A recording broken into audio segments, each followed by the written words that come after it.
I am assuming that you've read through the book of Ruth per my command. Okay, so I don't have to take attendance. I assume that you've had the opportunity to read through this short little book. We're going to move through it at a pace that is what I will call compact and comfortable.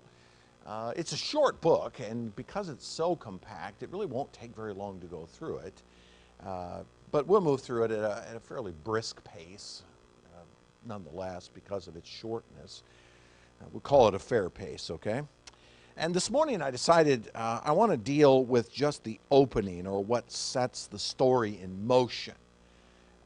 Only the first 14 verses of the book. It sets the story in place, because I think this is appropriate along the way, and you'll see that as we're going along.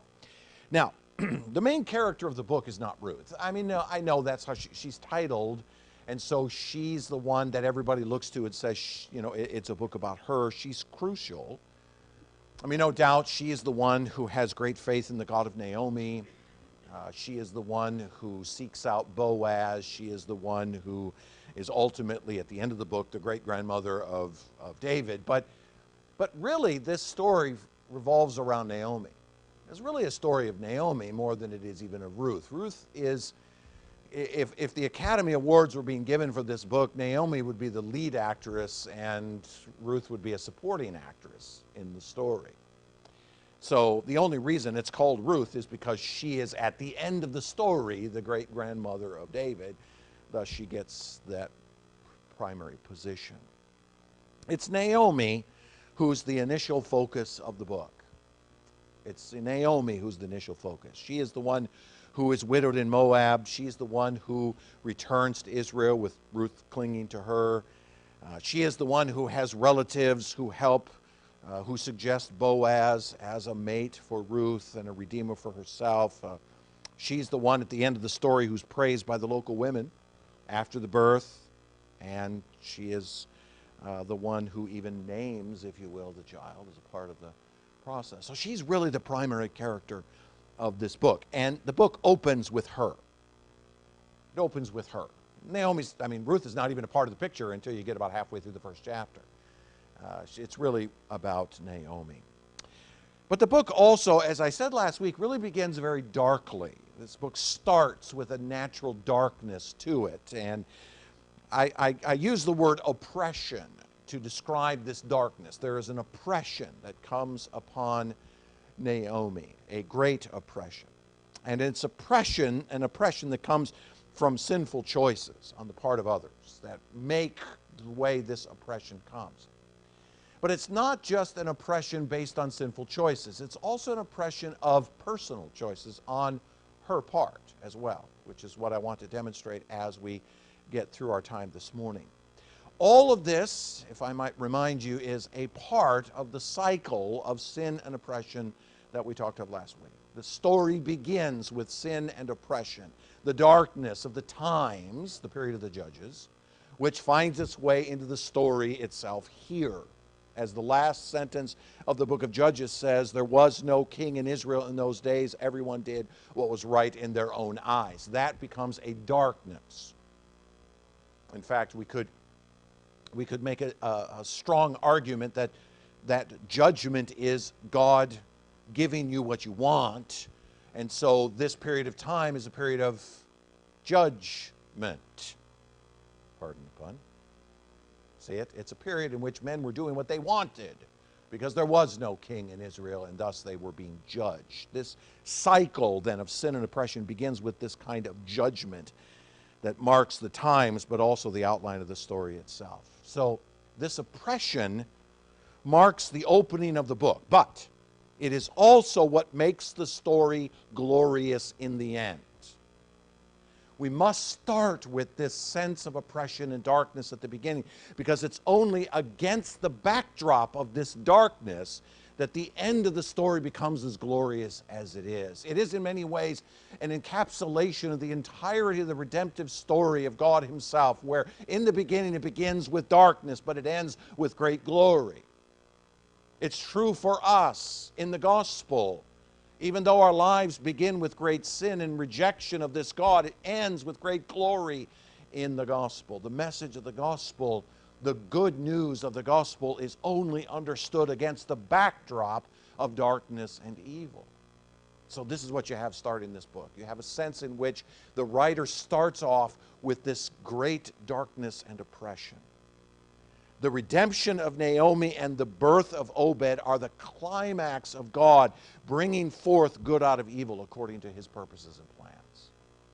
And so what we see taking place here in this story is God bringing good out of oppression. I would have you note, just as a tangent, and didn't really notice this until late in the week, that the very chapter that Perry just read to you is the very chapter which describes the men leading to this book. The children that were born, Perez and his brother, are the twins mentioned at the end of this book. And you will notice that it also starts with great oppression and sin and ends gloriously in the end. So, let us enter into the story then, shall we? As the book opens, we are introduced to a man by the name of Elimelech.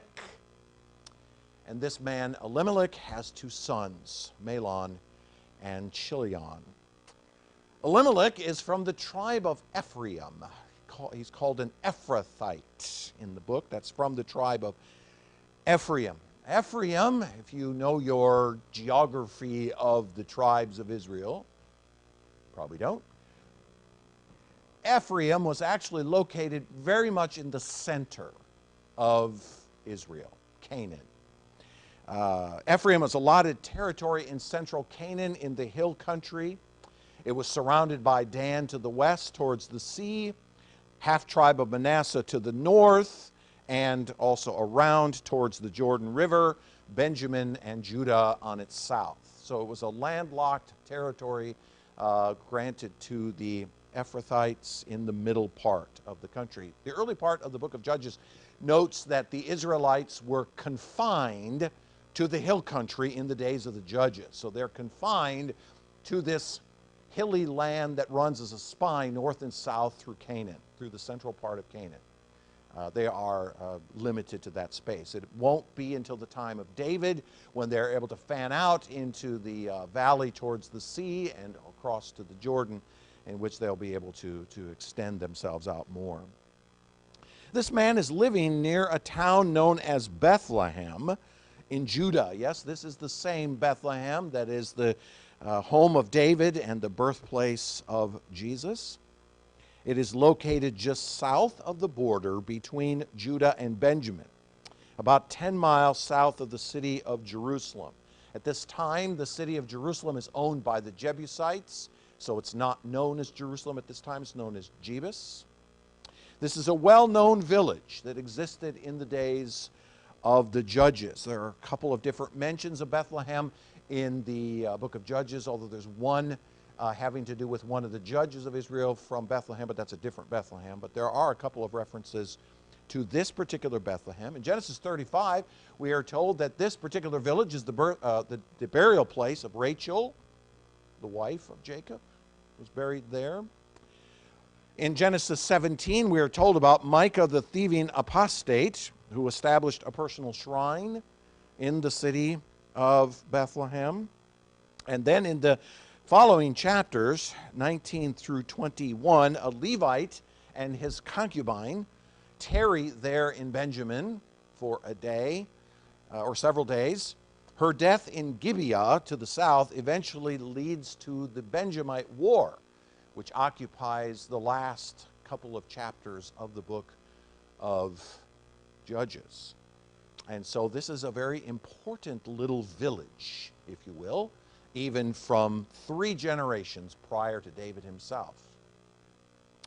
Elimelech and his family, it says in this text, are living in Judah, although they belong to the tribe of Ephraim. So they're living in Judah, in Bethlehem, but they belong to the tribe of Ephraim. Now, that's not unusual, and for a couple of different reasons. One reason that I'll give you that's not in my notes is that If you look at a map of the way that the various tribes are laid out in Israel in the days of the judges, those lines that are drawn are gray, to say the least. They're not fixed. They're just kind of where those tribes landed. Now, I know that in the days of Joshua there were specific points and of where the various places were, and so we can draw those lines. But people migrated and moved based on a whole raft of reasons. I mean, even in this book, we're told that there's a famine which causes this man to leave. And so there's a whole lot of reasons why people moved around. So there isn't a sense in which you can just look at those various places on the map and say, okay, here's where the Ephrathites lived, and here's where the people of Judah lived, and here's where Reuben and half of Manasseh and another half of Manasseh and so forth. It's not that simple. It's not that simple. Yes, it is true that there were people that were established on the other side of the Jordan, half tribe of Manasseh and Reuben, etc., but at the same time, there were not a whole lot of people living over there. It's not a very hospitable place, frankly. So the fact is these things have a tendency to migrate. So it's very possible that at some time in Elimelech's past, one of his relatives married someone from the tribe of Judah, which allotted him land then down near Bethlehem instead of in the area of Ephraim. That would be completely normal and not unusual at all. Okay. But think about this, for example. The tribe of Simeon, if you remember, when the tribes are allotted, was entirely within the boundaries of Judah, to the south, down in the Negev. And yet by the time of Solomon, there's no mention of Simeon again. It's gone. Why? Well, because more than likely all the people of Simeon simply integrated with the people of Judah and they became one tribe over time. So it's not unusual that a man who is an Ephrathite is actually living in Judah. Now, it says, as I mentioned a moment ago, that there's a famine in this land. In fact, right at the very beginning, when the judges ruled the land, there was a famine there. The writer indicates that this famine is what causes Elimelech to move his family to Moab. Now, again, bore you with a bit more geography, all right? Moab is a territory and a people located on the other side of the Dead Sea. You remember, if your geography of Canaan, ancient Canaan, you have the hill country going down the center of Canaan, and then you see a small sea, a river running south to the Dead Sea. On the other side of the Dead Sea then, in what we would call the Transjordan, draw a line about the middle part of the Dead Sea straight east, and draw another line at the bottom of the Dead Sea, or just bottom of the Dead Sea straight east. That's the territory of Moab. So on the other side of the Dead Sea, in the lower half of that area down below. It would have been for Elimelech only about a 50-mile journey from Bethlehem to the lowest end of Moab on the other side of the Dead Sea, assuming that he would travel south and east on the western side of the Dead Sea and go around and underneath and come up from below. Moab, however, is not just a territory, as I said, it's also a people. Moab is a people. Moab was one of the original and most significant enemies of Israel. Moab was born out of an incestuous relationship years before. And these people that were descended were opposed to Israel as it entered Canaan. You go to Numbers 22 through 25, you have the whole Balaam incident. You remember where Balaam comes and produces curses against Israel because he's hired by the Moabites to go and bring curses against Israel.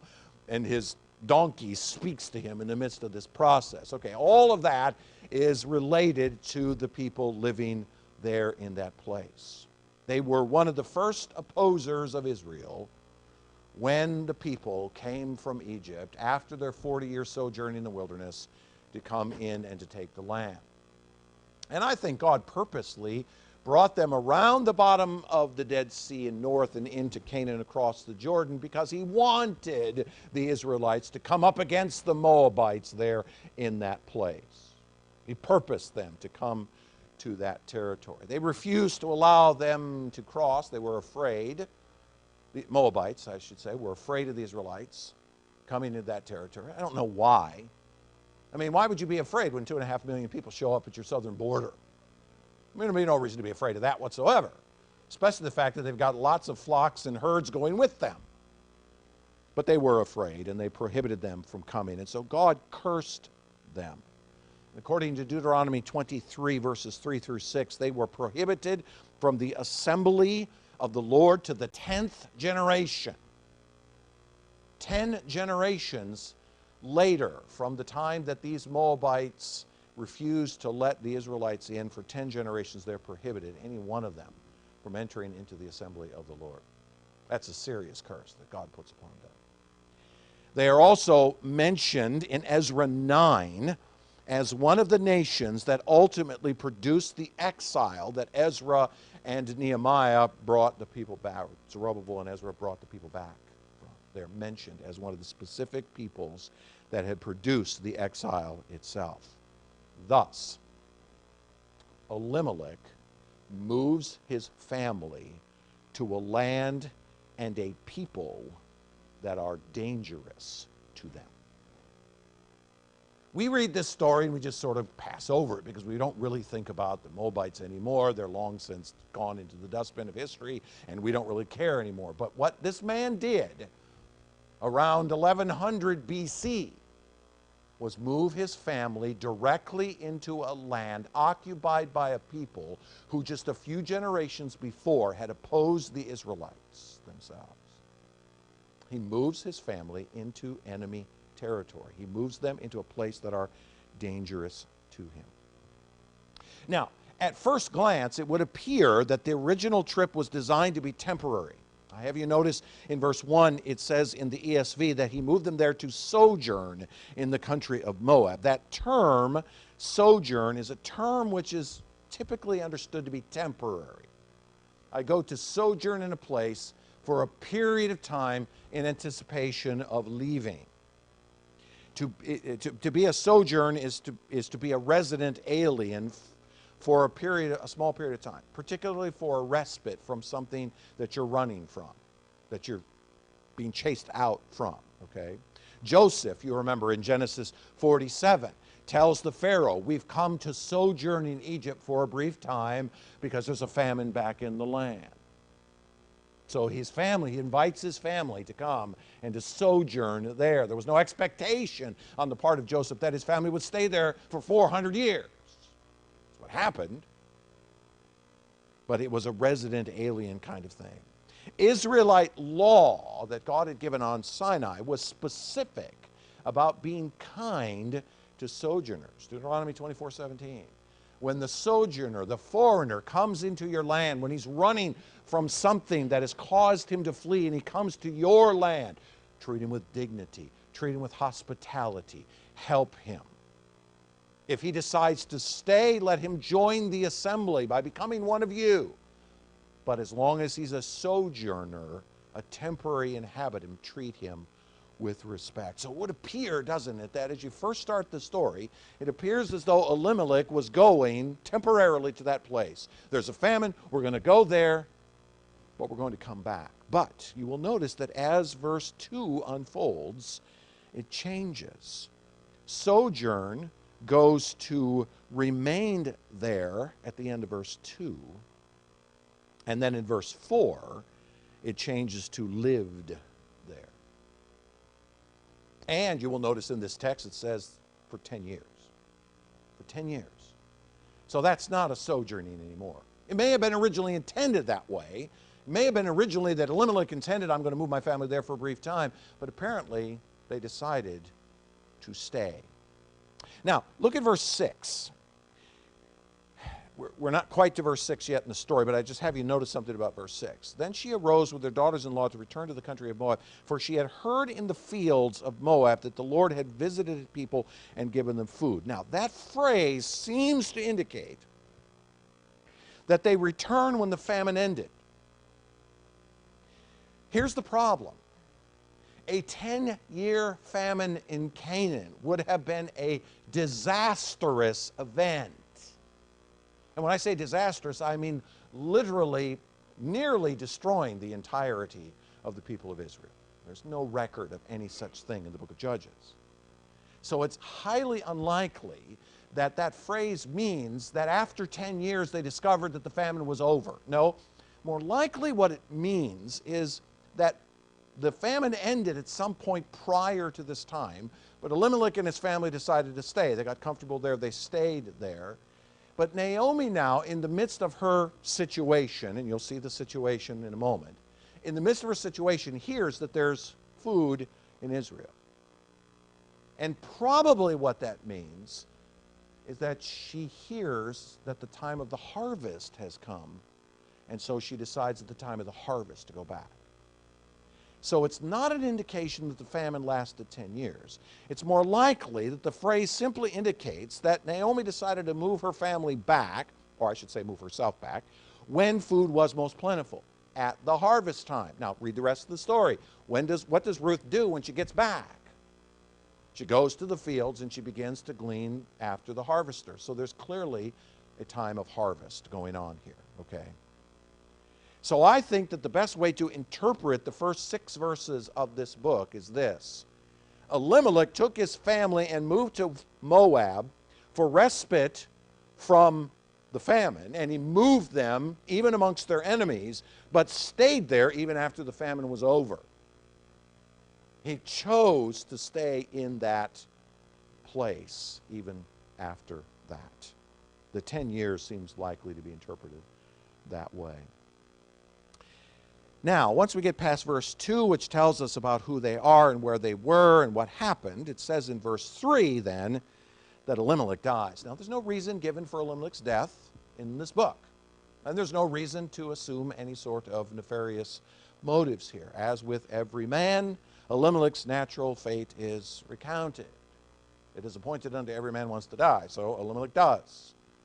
There's no reason given, and there's no reason for us to be suspicious of his death. However, after his death, his 2 sons are now left as the patriarchs of the family, right? In an agrarian society, remember we're talking 2nd millennium BC here, in an agrarian society, and that's such a situation when when a father dies, when the male dies, the eldest males then become the patriarch. The eldest male typically become the patriarch, but in this case they're not really spoken of distinguished from one another, so they become the patriarchs of the family. And now, being men, now that they have been graduated, quote unquote, to the status of men because their father has died and they've now stepped up to the place of being the men, they seek the reasonable course of what men would do. They seek wives. They go find wives. I mean, that's reasonable. Okay, it's time to carry on the family line, and so we'll seek wives. But because they're living in Moab, they seek Moabite women. Chilion marries Orpah. Mahlon marries Ruth. How do I know that? Chapter 4, verse 10, Boaz mentions Ruth as the widow of Mahlon. For years, by the way, I overlooked that verse and thought he was married to Chilion. Had to go back and modify the Bible study I did many years ago for that error. Mahlon marries Ruth. Chilion marries Orpah. Now, there is no specific prohibition in the law against marrying Moabite women. There's no specific prohibition. In fact, if you look at Deuteronomy 7, verses 1 to 4, the Moabites are not listed amongst the nations that the people of Israel were not to intermarry with. There were a number of other nations mentioned, but the Moabites are not mentioned. However, the prohibition against marrying foreigners was for a reason, right? What was the reason given for God to say, you must not marry outside of Israel? And the answer is because the natural tendency will be, when you marry a foreigner, you're also marrying her religion. And you will, by extension, then embrace her paganism. Therefore, the specific prohibition of Deuteronomy 7, 1 to 4 isn't about which nations you shouldn't marry, but rather why you should not marry those other nations. And since Ezra 9 certainly seems to bear out that because of the fact that the Israelites had married Moabites and Edomites, that they were now in exile, or now had come out of exile, it seems reasonable to assume that marrying Moabite women would not have been what God would have wanted. Just because God didn't list them amongst the people in Deuteronomy 7 doesn't mean that the principle doesn't apply. I am convinced absolutely without a doubt, based on Ezra 9 and Deuteronomy 7, that these marriages of these two men to these Moabite women was sinful. Okay? It was not what God would have had them to do. Do not marry foreign women, for they will turn your heart. If we can draw a bit of an irony, it is David's own son who becomes the greatest example of this in the Old Testament. A man who marries 700 women, and we are told in Scripture that they turn his heart from the Lord because they're foreigners. Now, I don't know how you can marry 700 women. I have a hard enough time with one. I can't imagine 700. I mean, you realize that's 2 birthdays a day. Every day, 2 of your wives are having birthdays. I have a hard enough time working with one wife having a birthday once a year. But that's just my problem. Apparently, he had the kind of wisdom that allowed him to, I don't know. But they turned his heart, right? So what's the point? Is the reason why God prohibits the people of Israel from marrying other nations is because he knows that they will turn from the paganism, they will turn to the paganism, sometimes in a very syncretistic sort of way, in their own homes. So God does not desire for these 2 boys to marry these 2 girls. Yes, I know that Ruth ultimately becomes the heroine of the story as we get to the end, but here's what we must not forget here. The Lord, in his sovereignty over the affairs of human beings, allows actions that are against his expressed or even implied desires, generally for the purpose of working through them to further his larger purposes and plans. Okay. So in other words, the primary point here is that God says, this isn't the best. I'm going to allow it. I'm certainly not going to, I'm not going to, well, I have to rescind what I was about to say. You knew what I was about to say, right? He doesn't strike him dead. Maybe he does. But look, the fact is that God allowed these 2 men to marry these 2 women, and then he uses that choice in Ruth to extend his purposes and plans in the world. I mean, there's no greater picture of this than in the cross of Christ. Jesus himself experienced the worst evil on the planet from God allowing men to kill his own son. Would it have been the best choice? Of course not. Would he have wanted Pilate to make such a choice? Of course not. He gave him all kinds of opportunity to change his mind. But he uses the affairs of human beings, and he allows actions that are against his expressed desires, even sinful, for his purposes of working through them to further his larger purposes and plans. This is the essence of Romans 8:28. For God works all things together for the good of those who are called according to his purpose. Now, coming to verse 5 then, the 2 boys die. Now, I'm inclined to see their deaths as suspicious. Okay, you may not be, but I am. And here's why. Because they die before their mother. They die before their mother. Their mother outlives them, survives them. That would not be typical in agrarian societies where lifespans were not as great as they would be in our day. So the idea of 2 sons, not just one, but both sons, dying there in Moab after or before their mother, shortly after each marries, and both being left without children, both being childless, seems to suggest to me that there's more going on here than meets the eye. Now, I realize this could be completely natural, nothing specifically divine in it whatsoever, but whether or not this was directly God's hand in some way, the result is the same. Whether or not God orchestrated their deaths for some divine purpose or not, the result is the same. I mean, Perry just read a passage, didn't he, in which God specifically killed 2 sons of Judah. for their failure to do what is right.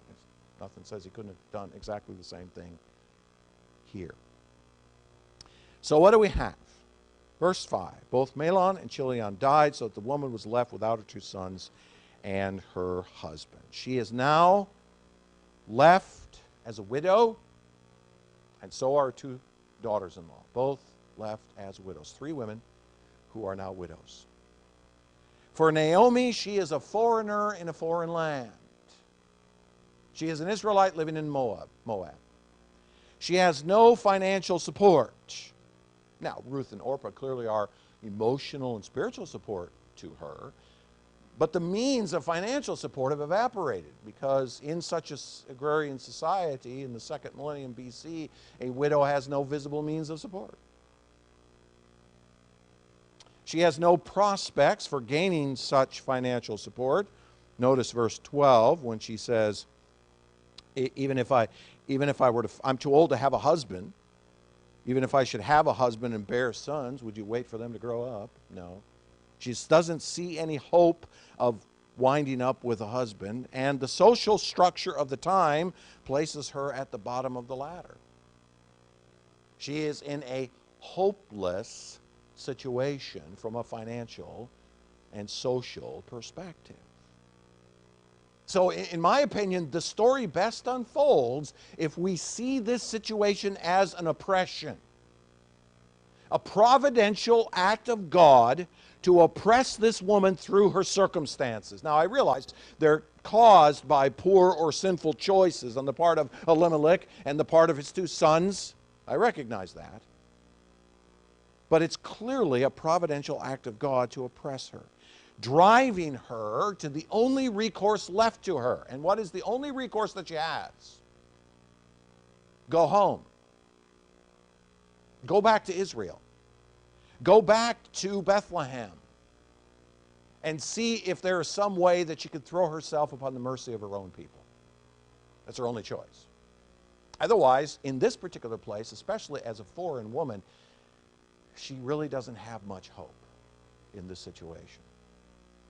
Now, when I say a providential act of God, I mean the working of God in the course of normal events to accomplish his plans. Even if God didn't specifically kill off Mahlon and Chilion, even if God didn't specifically act to cause them to stay there or whatnot, it is still obvious that God is working, his hand is orchestrating the events of Naomi's life, forcing her back to Israel with Ruth, which God will, in his sovereignty, use her return and Ruth to accomplish a greater goal. The end of the story is where we're going. The end of the story is that it's back in Israel under a Redeemer that a child is born and becomes the grandfather of David. So the story is obviously God's providential hand moving Naomi, forcing Naomi back to Israel. In fact, even in verse 13, she acknowledges this. What did she say? No, my daughters, for it is exceedingly bitter to me for your sake that the hand of the Lord has gone out against me. She herself admits that this is from God. Now, it may be true that she's blaming God. In her situation, she may not recognize it, but we should. We have the ability to look back upon this 3,000-year-old text and say, it is clear that the hand of God is leading her, pushing her back to Israel. Go back to Israel. I've got a plan. And I'm going to use the circumstances to cause you to go back. Now, I want you to hold that thought for a second. And look now at how Naomi responds to the circumstances. Look at how she responds. Verse 8. She says to her 2 daughters-in-law, go, return each of you to her mother's house. May the Lord deal kindly with you as you've dealt with the dead and with me. The Lord grant that you may find rest, each of you in the house of her husband. Naomi insists that Orpah and Ruth remain in Moab, and she gives 3 reasons why over the course of this text. First, it would be better for them to return to their mother's house than to follow her to Israel. In other words, now that they are widowed, it would be better for them, even if necessary, to move back in with dear old mom and dad than it would be to follow her back to Israel. Her prospects are not that great, even going back to Israel. Why would you follow me there? It is probably much more obvious that your mother would be willing to take you in and take care of you than for you to follow me. Okay, so that's her first one. It's purely logical reason. And then secondly, in verse 9, she says, the Lord grant that you may find rest, each of you, in the house of her husband. Okay, now she says, here's what she's saying. She says, listen, you're still young, you're still attractive, you haven't had children yet, you're widows, and so there's a good possibility that you could find husbands here in Moab. It's reasonable that you could find a husband here in this place. Your future still holds the possibility of marriage and children in your native land. Now, have you noticed, by the way, in these previous two reasons, that Naomi is willing to acknowledge here that this is the leading of the Lord? Okay, in verse 8, she says, go return to your mother's house. May the Lord deal kindly with you. Okay, so I'm going to turn you over to my God to take care of you here in Moab. And she says the same thing in verse 9. The Lord grant that you may find peace in the house of your husband. Okay, that the Lord will lead you in this place. So you'll notice that weaved through all of this text is Naomi recognizing the providence of God and the leading of God through it all. So we'll give her credit for at least recognizing that God can, in fact, work outside of Israel even. That the God of Israel isn't confined to working just inside Israel. She recognizes the sovereignty of God over all the nations of the world and all the issues of life. And so she puts her daughters-in-law into the hands of Almighty God. But she gives one more reason in verses 11 to 13. She says, turn back, my daughters. Why will you go with me? Have I yet sons in my womb that they may become your husbands? Do you really think I'm going to be able to have children at this point that can become your husbands? Turn back, my daughters. Go your way, for I am too old to have a husband. If I should say I have hope, even if I should find a husband this very night and should bear sons, would you wait until they were grown? Would you therefore refrain from marrying until I have sons and they grow up? It's interesting how the parallel works in this story to the one you just read a moment ago. The reason why Tamar is mad at Judah and tricks him is because Judah doesn't give her the son that hasn't grown up yet, but now is. So Naomi's using exactly the same argument. Look, I'm an elderly widow. There's no possibility of me marrying again and having sons. And even if I did marry and have sons, it would be silly for you two girls to wait for those sons to grow up, become husbands. I mean, it'll take a number of years before they reach marrying age, even if I should find a husband magically tonight and have two sons. That's not going to happen. It'll be years into the future. So what Naomi is saying in this last reason is to follow her, thinking that she could still give them husbands, was foolish. Stay here. Find yourself a husband in this place. Go back to your mother's house. Go this way. Naomi is convinced that the best course of action for her daughters-in-law is to remain there in Moab. She cannot see, excuse me, she does not foresee any real value in these Moabite girls following her to Israel. But here's what I want you to notice. At this particular moment, as she gives these three reasons, she cannot make the connection between the circumstances she's experiencing right now and the plan of God. She doesn't see it. In fact, she makes no argument to that end at all. In fact, quite the opposite, doesn't she? She says, don't come with me. I'm going back to Israel. I'm probably going back to Israel to die. I have no hope. There's no husband around me. There's no children in me. Just stay here. There's nothing that God can do by you coming with me. She cannot even make the connection that these two girls could follow her back to Israel, to the land where Yahweh lives. See it? She doesn't even see that. She doesn't even see that these three women, the two girls with her, could go back to Israel. And even if they don't find husbands, even if they don't find a family, They find Yahweh. They find the God of Israel. She didn't even make that connection. Now that's important to the story. I want you to keep that in mind. Now, how do these girls respond? At first, according to verse 10, they both cling to her. They both believe that going with her to Israel is better than staying in Moab. Or at least just staying with her, regardless of where, is the best course of action for their future. So in some sense, they go, we'll go with you.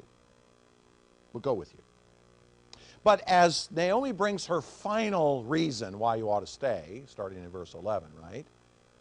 In the end, Orpah stays in Moab. But Ruth sees a larger agenda, which is another reason why this book gets named after her. It's clear that she sees something that even Naomi can't see. She sees something beyond. What we will discover is that Ruth's reasoning is to stay with Naomi's God, not just with Naomi. Now, you'll get that starting in verse 15, which we'll keep to next week's sermon. A point that Naomi herself has not yet come to see. See it? In the first 14 verses of this book, Naomi comes with this assumption as her circumstances go right down into darkness. She can't even see the possibility of something coming from it. It's a Moabite who sees it, not her. In fact, what is ultimately Naomi's response to her circumstances? Well, the answer is found in verse 13. Would you therefore refrain from marrying? No, my daughters, for it is exceedingly bitter to me for your sake that the hand of the Lord has gone out against me. She is bitter. She's looking at her circumstances and she is bitter over what has taken place to her. Her husband has died. That's bad enough. But then now her two sons have died, and she's left in a situation in a foreign land with no hope in the midst of it. And so she has a bitterness both for herself and for them. She has become so self-centered over what the Lord has inflicted upon her that she cannot see what the Lord might be leading her and the girls towards. She's become so self-centered. I mean, I read to you verses 8 to 13, did I not? Who's it all about? Naomi. My problems. My issues. My struggles. The Lord has done this. He's taken my husband from me. And now you really think that I'm going to be able to to bear you children, or bear children so that you might have a husband? No, I can't do that. There's nothing for me here. There's probably nothing for me there. You don't need to hang with me. She's become bitter over her circumstances. You see, my friends, it is easy to allow ourselves to become bitter over our circumstances. To look at circumstances and become bitter over them. To get to that point where we become so self-centered that we don't even consider the sovereign hand of Christ over us. That we look at the circumstances of our lives and we respond to them in such a way that we say, the hand of God is against me. God must hate me. God must have cast me aside. I'm no longer a Christian because look at my life. It's obvious God can't love me. Look what He's doing to me. Look at the situation that I'm having to experience. It's easy, isn't it? It's easy. But listen to these words from Hebrews chapter 12. Listen to what the writer says here. He says, my son, do not regard lightly the discipline of the Lord, nor be weary when reproved by Him. For the Lord disciplines the one He loves and chastises every son whom He receives. It is for discipline that you have to endure.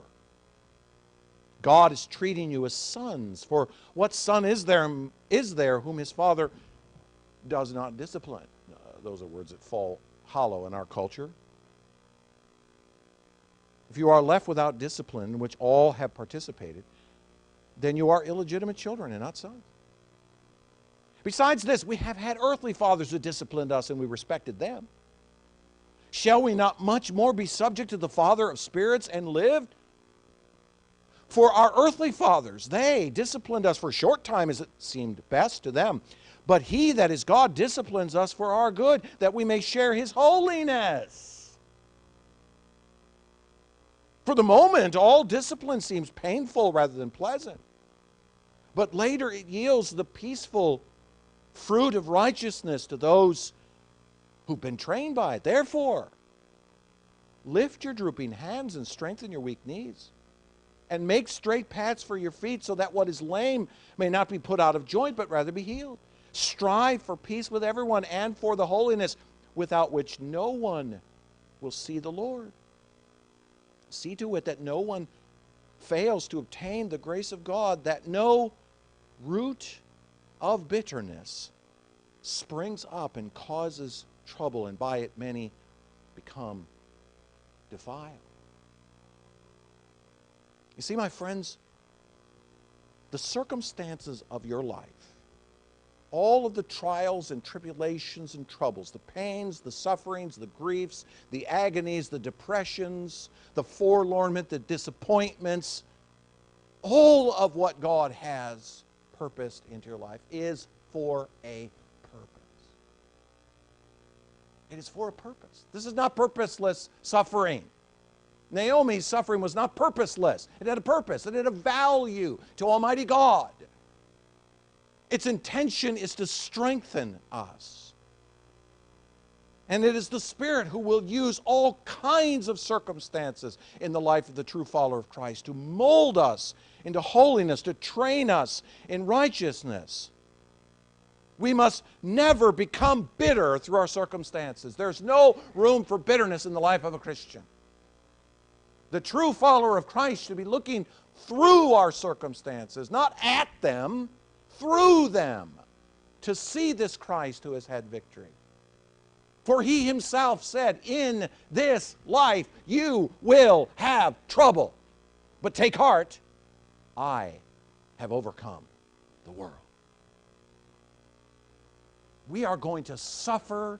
We are going to be disappointed. We're going to go through grief of every imaginable kind. We're going to experience rejection. We're going to experience fear. We're going to experience darkness. We're going to experience hatred. We're going to experience failure and sin and guilt and shame and so many other things. We're going to experience all of them. But they come down from the throne of Almighty God for the purpose of disciplining us, molding us in holiness, without which no one will see the Lord.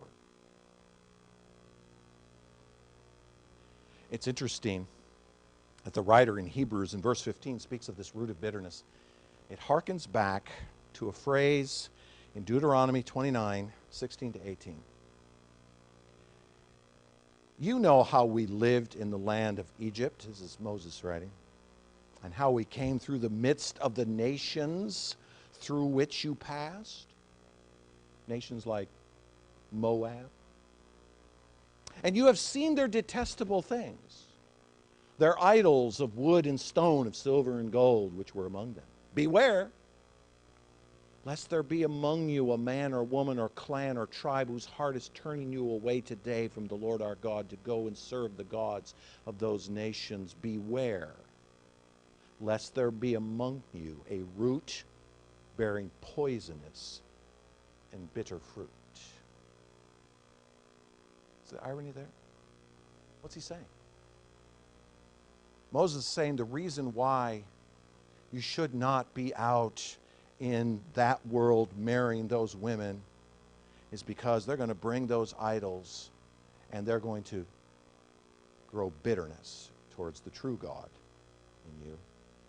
And my friends, that's the reality of our day as well. As we leave this place and go out into that world and we face all of what this society is throwing at us, we must remember that this society is trying to lead us to ever greater and greater measures of idolatry. Self-centeredness is the key theme of the society in which we live. It's all about you. It's all about you. See, it's all about you expressing your truth. Not the truth, your truth. But my friends, listen to me. All this produces is bitterness. All this produces is hatred of the true God and bitterness over our circumstances rather than hope. Naomi failed to see that the girls coming with her to Israel would bring them into the presence of Yahweh himself and the proper knowledge of worship of him amongst the people of God. She never saw that. We need to see that. We need to see that. As true followers of Christ, we must never allow a root of bitterness to grow in us that's caused by the idolatries around us. And we must remember that the circumstances that God has placed into our lives are designed in his sovereignty to make us more and more like this Christ every day. So rejoice in tribulation. Rejoice in tribulation. Not easy to do, because our natural tendency is to despise it. No, we are to rejoice in it. What is the Lord doing with me this day in this tribulation? What am I learning from it? What will be the goal? So let's pray together that the Lord will allow us to look through our circumstances to this one who has had victory over them. Follow after him in great hope. In great hope.